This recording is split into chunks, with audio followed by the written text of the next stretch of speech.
Hello, students.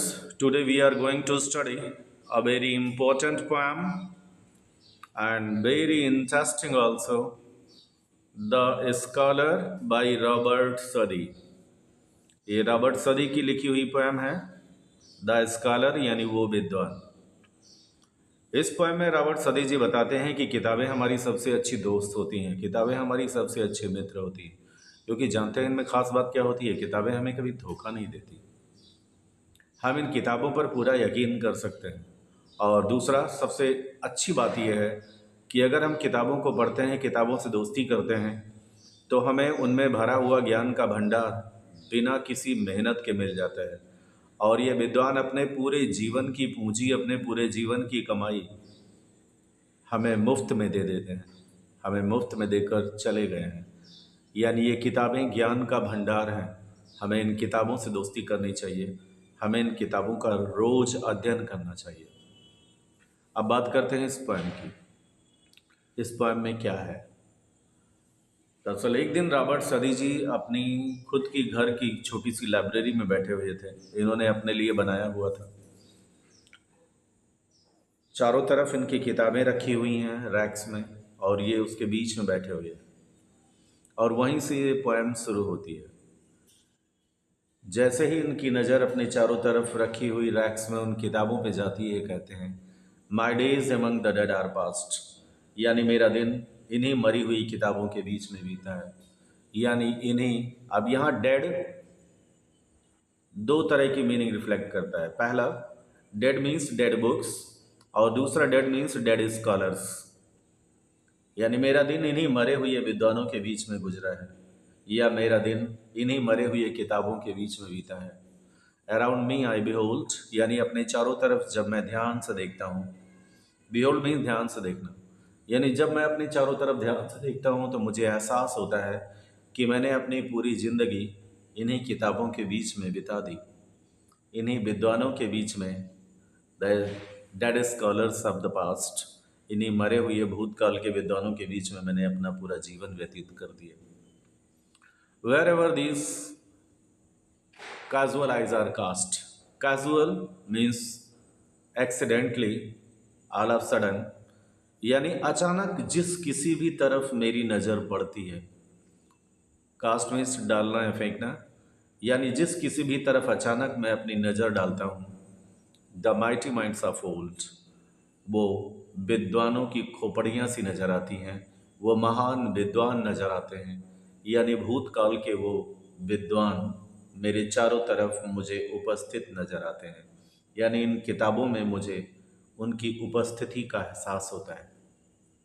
My never failing friends are they, और ये किताबें ही मेरी कभी न साथ छोड़ने वाले मित्र हैं। Never failing means never betraying, never deceiving friends means they are my true friend, they are my best friend, they are my faithful friend, they are my intimate friend. ये कभी ना साथ छोड़ने वाली दोस्त है मेरी। ये किताबें मुझे कभी धोखा नहीं देती हैं। With whom I converse day by day, और मैं दिन प्रतिदिन इनके साथ वार्तालाप करता हूँ। यानी अपनी इन्हीं खूबसूरत पुस्तकों को मैं रोज पढ़ता रहता हूँ। मैं अपने इन्हीं विद्वानों के बीच में अपने आप को व्यस्त रखता हूँ। मैं इन्हीं किताबों का नियमित रूप से अध्ययन करता रहता हूँ।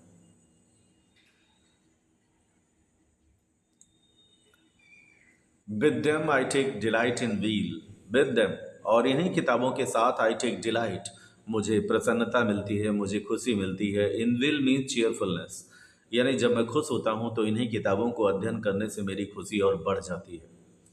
यानी and seek relief, just minute, and seek relief in वोव, और सीक मीन्स तलाशना, रिलीफ मीन्स होता है सुकून या चैन, ओव मीन्स होता है ग्रीफ। और जब कभी भी मैं दुख में होता हूँ, जब कभी भी मैं गम में होता हूँ, तो इन्हीं किताबों में अपने लिए सुख और चैन तलाशता हूँ। तो आप जानते हैं, जैसे हमारा लिविंग फ्रेंड होता है तो हमारे साथ क्या करता है, वो हमारे सुख और दुख को बांटता है। यहाँ रॉबर्ट सदी जी कहते हैं कि इन किताबों के साथ एक बार दोस्ती करके देखो ना। आपके जीवित मित्र की तरह ये किताबें भी आपका सुख दुख बांटती हैं। जैसे देखिए, with I take delight in weal, यानी खुशियों में मैं इनके साथ अपनी खुशियां बांटता हूँ।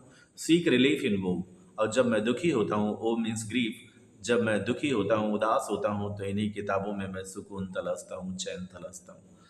यानी ये किताबें किसी लिविंग फ्रेंड से कम नहीं हैं। And while I understand and feel, और जब मैं इस बात को समझता हूँ और महसूस करता हूँ, how much to them I owe, कि मैं इन किताबों का, इन पुस्तकों का, इन भूतकाल के विद्वानों का कितना ऋणी हूँ, कितना कर्जदार हूँ।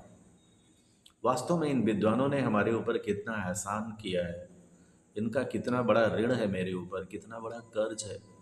माई cheeks have often been bedewed, bedewed means become wet, तो अक्सर मेरे गाल नम हो जाते हैं, अक्सर मेरे गाल भीग जाते हैं विथ टीयर्स, आंसुओं से। यानी जब इनके द्वारा किए गए कृतज्ञता का एहसास होता है, इनके द्वारा किए गए एहसानों को मैं स्मरण करता हूँ, तो मेरी आंख आंसुओं से भीग जाती है। ऑफ थॉटफुल ग्रेटिट्यूड, जो बहुत ही गंभीर कृतज्ञता के आंसू हैं। थॉटफुल यहाँ सीरियस होगा, और ग्रेटिट्यूड मीन्स कृतज्ञता, एहसान। इनके गंभीर एहसानों को याद करके मेरे आंख से आंसू बहने लगते हैं और मेरे गाल नम हो जाते हैं। My thoughts are with the dead.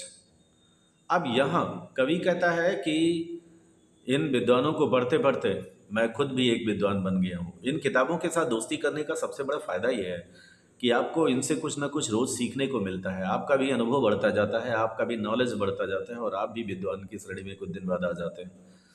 हाँ, सजीव के साथ अगर दोस्ती करते हैं और आपका मित्र कहीं बुरा है तो आप भी बुरे बन जाओगे, ये तो होता ही होता है। अच्छे के साथ रहोगे तो अच्छा बनोगे। वही ये यहाँ कहते हैं, my days sorry my thoughts are with the dead, मेरे विचार भी नहीं मरे हुए विद्वानों के बीच में रखे हुए हैं, यानी इन्हीं किताबों के बीच में मेरे द्वारा लिखी गई किताबें भी रखी हुई हैं। With them I live in long past years, पिछले कई सालों से मैं इन्हीं के बीच में रहता आया हूँ। देयर वर्चूज लव, मैंने हमेशा इनके गुणों से प्यार किया है। होना यही चाहिए कि आप जिससे भी दोस्ती करते हैं उसकी अच्छाइयों से प्यार कीजिए। लेकिन हम सबकी आदत क्या होती है, हम अपने दोस्तों की बुराइयों को पहले सीखते हैं, अच्छाइयाँ बाद में सीखते हैं। वो ये कहते हैं देयर वर्चूज लव, मैं उनके गुणों से प्यार करता हूँ। And faults condemn, they are faults condemn, और उनके कमियों की, उनके बुराइयों की मैं खुद आलोचना करता हूँ। आज का क्या है, आज अगर अपने दोस्त की बुराइयों की आप आलोचना करते हो तो उसी दिन दोस्ती में तलाक तलाक तलाक हो जाएगा। लेकिन यहाँ ऐसा नहीं है। विद्वानों के साथ आप उनमें अगर कमियां हैं तो उनकी आलोचना कर सकते हैं, मुखर रूप से कर सकते हैं। ये कहता है एक अच्छा मित्र होने के नाते उनके गुणों से तो मैं प्यार करता हूँ, लेकिन उनके कमियों की मैं खुद आलोचना करता हूँ। Partake their hopes and fears, उनकी आशाओं में, उनकी नाउमीदियों में, उनके भय में मैं भी हिस्सा बटाता हूँ। And from there lesson seek and find, और जब भी इन पुस्तकों में, इनके लेशनों में, इनके द्वारा लिखी गई किताबों में मैं तलाशता हूँ तो मुझे हमेशा मिलता है इंस्ट्रक्शन, निर्देश मिलता है। विद हम्बल माइंड, और बड़ी विनम्रता के साथ, हम्बल मीन्स मॉडेस्ट, जेंटल, और ये विनम्र विद्वान मुझे निर्देश देते हैं। यानी when ever I feel that I need to have some advice, whenever I consult them for their instruction, they give me their kind instruction without ridiculing, without laughing at me, without smiling at me, without mocking at me, यानी बिना मेरा मजाक उड़ाए, बिना मेरा हंसी उड़ाए, ये मुझे बड़ी विनम्रता के साथ निर्देश देते हैं। और आज के समय में अगर आप अपने मित्र से कोई सलाह मांगते हो तो आधे से ज़्यादा मित्र आपका पहले मजाक उड़ाते हैं, आपकी खिल्लियाँ उड़ाते हैं। लेकिन ये किताबें हमारी वो अच्छे मित्र हैं जो, और ये विद्वान हमारे इतने अच्छे मित्र हैं जो बड़ी विनम्रता के साथ हमारी मुसीबत के समय में हमें सहारा देते हैं और हमारा मार्गदर्शन भी करते हैं। अब आइए फ्रेंड्स, लास्ट स्टैंजा की तरफ चलते हैं। My hopes are with the dead, अब चूंकि मैं भी इनको पढ़ करके, इनके रास्ते पर चलकर एक विद्वान बन गया हूँ, तो ये कहता है my hopes are with the dead, अब मेरी आशाएं भी इन्हीं विद्वानों के साथ जुड़ी हुई हैं। With the dead means scholars of the past, भूतकाल के विद्वानों की तरह मैंने भी कुछ उम्मीदें पाल रखी हैं। तो विद्वान क्या चाहते हैं? विद्वान जानते हैं, विद्वान धन दौलत नहीं चाहते, विद्वान प्रसिद्धि चाहते हैं, नाम कमाना चाहते हैं, और वो अमर होना चाहते हैं। ये कहता है मेरी भी आशाएं, मेरी भी उम्मीदें अब इन्हीं विद्वानों की तरह हैं। एनन, एनन मीन्स वेरी सून, और बहुत जल्दी मुझे यकीन है my place with them will be, मेरा स्थान भी इन्हीं के बीच में होगा। यानी मैं भी इन्हीं विद्वानों की तरह अमरत्व प्राप्त कर लूँगा, मैं भी इन्हीं विद्वानों की तरह अमर हो जाऊँगा। And I with them shall travel on, और मैं इनके साथ यात्राएं करता रहूँगा, यात्राएं करता रहूँगा through all futurity, travel on through all futurity, और पूरे भविष्य से होकर मेरी यात्राएं यूं ही निरंतर जारी रहेंगी। मैं भी भविष्य के गर्त तक यात्राएं करता रहूँगा। Means I shell also become immortal, मैं भी अमर हो जाऊँगा, मैं भी अमर हो जाऊँगा। Yet living here in him, और सी these टू कंक्लूडिंग कपलेट्स, ये कपलेट हैं दोनों, राइमिंग इनकी देखिए एक जैसी है, ट्रस्ट और डस्ट। ये कहता है yet living here in him, और अंत में मैं यहाँ अपना नाम छोड़कर चला जाऊँगा। एक दिन मैं यहाँ अपना नाम छोड़कर चला जाऊँगा। आई ट्रस्ट, और मुझे पूरा विश्वास है, मुझे पूरा यकीन है, that will not Paris in the dust, कि मेरा वो नाम धूल मिट्टी में नष्ट नहीं होगा, मेरा वो नाम धूल मिट्टी में गायब नहीं होगा। यानी the people of coming generation will always remember me, will always appreciate me and study me. आने वाली पीढ़ी के लोग मुझे हमेशा याद करेंगे, मुझे पढ़ेंगे और मेरी प्रशंसा करेंगे।